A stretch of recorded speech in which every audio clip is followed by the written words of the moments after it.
오늘 0시 기준 국내 코로나19 신규 확진자는 976명, 누적 확진자도 이제 6만 명을 넘어섰는데 5만 명을 넘긴 지 불과 열흘 만입니다.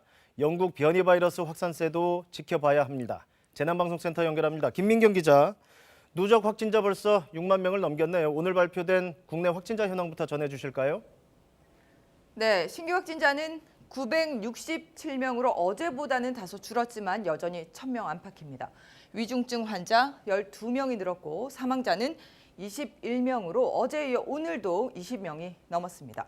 오늘로 누적 확진자는 이제 6만 명을 넘어섰습니다. 지난 21일 5만 명을 넘어선 지 불과 열흘 만입니다. 1만 명에서 2만 명으로 늘어나는데 150여일 걸렸던 것과 비교하면 최근 이 기간이 점점 짧아지고 있다는 걸 알 수 있습니다. 그만큼 이번 3차 유행의 전파 속도가 빠르다는 건데요.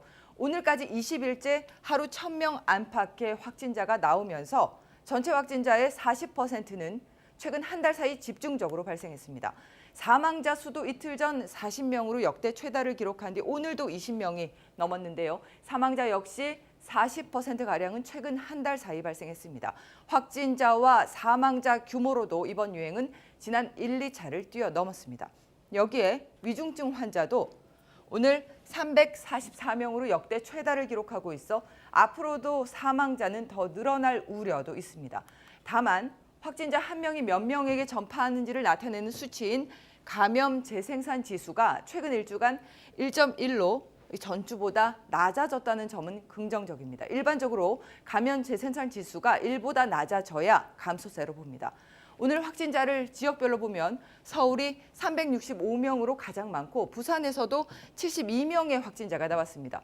울산과 강원, 대구에서도 30여 명이 확진됐습니다. 자, 이번엔 변이 바이러스 상황 알아볼까요? 지금까지 감염 상황 어떻게 파악되고 있습니까? 네, 영국 변이 바이러스의 경우에는 지금까지 모두 5명으로 파악됐는데요. 지난 20일 입국한 3명이 먼저 확진된 데 이어서 지난 24일 두바이를 경유한 사례가 1명 있었고요. 또 영국에서 입국한 이후에 사후 확진된 사례에서도 발견됐습니다. 특히 이 밀접 접촉자인 가족 3명 역시 정밀 검사가 진행 중인데요.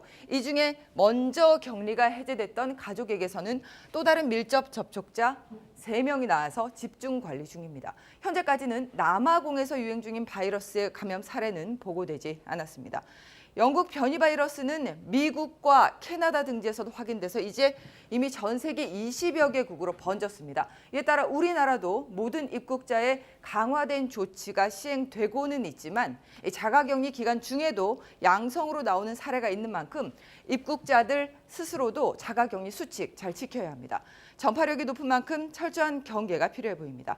지금까지 재난방송센터에서 KBS 뉴스 김민경입니다.